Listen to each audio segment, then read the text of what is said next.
அன்பு நேயர்களே, ஈரானிய கப்பல் மீதான தாக்குதலுக்கு பதிலடியாக அமெரிக்க இஸ்ரேலிய சரக்கு கப்பலான MSC சர்ஸ்கா மீது IRC கடற்படை தாக்குதல் நடத்தியிருக்கிறது.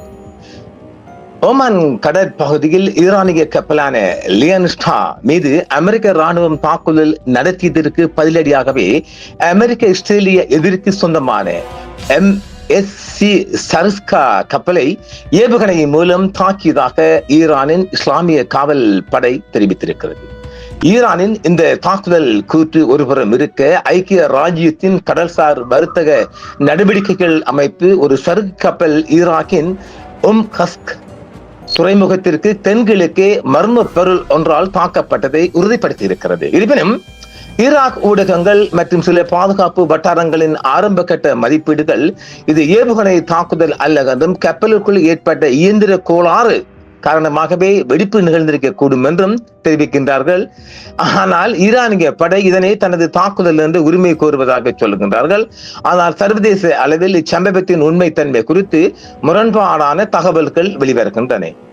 ஓமான் கடலில் ஈரானிய வர்த்தக கப்பல் மீது அமெரிக்கா நடத்திய தாக்குதலுக்கு பதிலடியாகவே அமெரிக்க சியோனிச எதிரியுடன் தொடர்புடைய பிரமாண்டமான சரக்கு கப்பலான MSC சர்ஸ்கா மீது ஈரானின் இஸ்லாமிய புரட்சி காவல் படையினர் கடற்படை ஒரு குருஸ் ஏவுகணையை கொண்டு தாக்கியுள்ளதாக தெரிவிக்கப்படுகிறது. ஈரானிய சரக்கு கப்பலான லியோன் ஸ்டார் மீது அமெரிக்க ராணுவம் நடத்திய ஆக்கிரமிப்பு மற்றும் துரோகத்தனமான தாக்குதலுக்கு நேரடி பதிலடியே இந்த தாக்குதல் என்று IRGCயின் கடற்படை தெரிவித்திருக்கின்றது. ஓமான் கடலில் ஈரானிய கப்பலான லியோன் ஸ்டார் மீது பயங்கரவாத மற்றும் குழந்தைகளை கொல்லும் அமெரிக்க ராணுவம் நடத்திய ஆக்கிரமிப்பு தாக்குதலுக்கு பதிலடியாகவே IRC கடற்படை ஒரு பதிலடி நடவடிக்கையை மேற்கொண்டு MSC சர்ஸ்கா மீது ஒரு குருஸ் ஏவுகணையை கொண்டு தாக்கியதாக அறிவித்துள்ளது.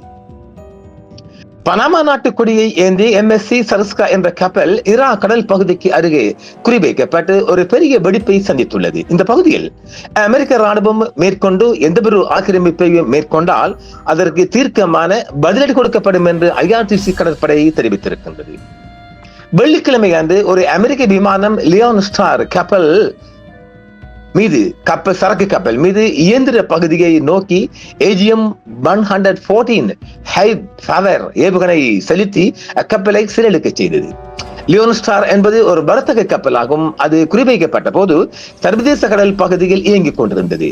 மே மாதம் முதல் 300க்கும் மேற்பட்ட போக்குவரத்து கோரிக்கைகளை செயல்படுத்தியதாக பாரசீக வளைகுடா நீரிணை ஆணையம் தெரிவித்திருக்கிறது.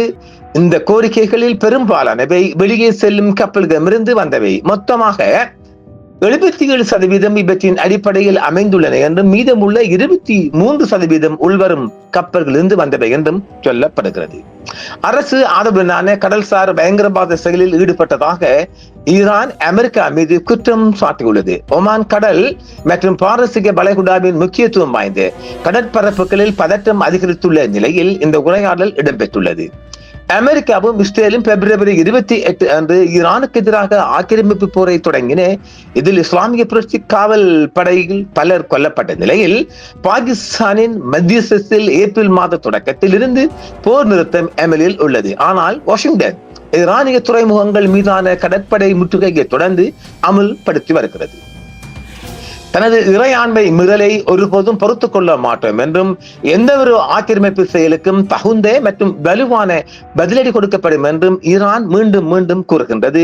IRGC கடற்படை ஹாமஸ் ஜலசந்தியின் மீது முழுமையான கட்டுப்பாட்டை பராமரித்து வருகிறது. மேலும் வெளிநாட்டு ராணுவ படைகளின் எந்த ஒரு தலையீட்டிற்கும் உடனடி பதிலடி கொடுக்கப்படும் என்றும் ஈரான் எச்சரித்துள்ளது. இவர்கள் தங்களது இயந்திர கோளாறு என்று சொன்னாலும் பிரம்மாண்டமான கப்பலில் வெடிப்பு ஏற்படுவதற்கான காரணம் இல்லை என்றும், அது உண்மையாக ஈரானின் குருஸ் ஏவுகணை தாக்குதலில் அந்த சம்பவம் நடந்துள்ளதாக வெவ்வேறு நாட்டு செய்திகள் தெரிவிக்கின்றது. அவை எல்லாம் மறைக்கப்படுகின்றது. ஆனாலும் உண்மை செய்தி இருக்கின்றது. பார்ப்போம் அடுத்து வரும் செய்திகளிலும். என்றும் உங்களுடன் சன்ரைஸ் இந்தியா டிவி சப்ஸ்கிரைப் பண்ணுங்கள், பெல் பட்டனையும் கிளிக் செய்யுங்கள். உங்கள் ஆதரவே எங்கள் சேவை. ஆதரவு தாருங்கள், அரவணைப்போம்.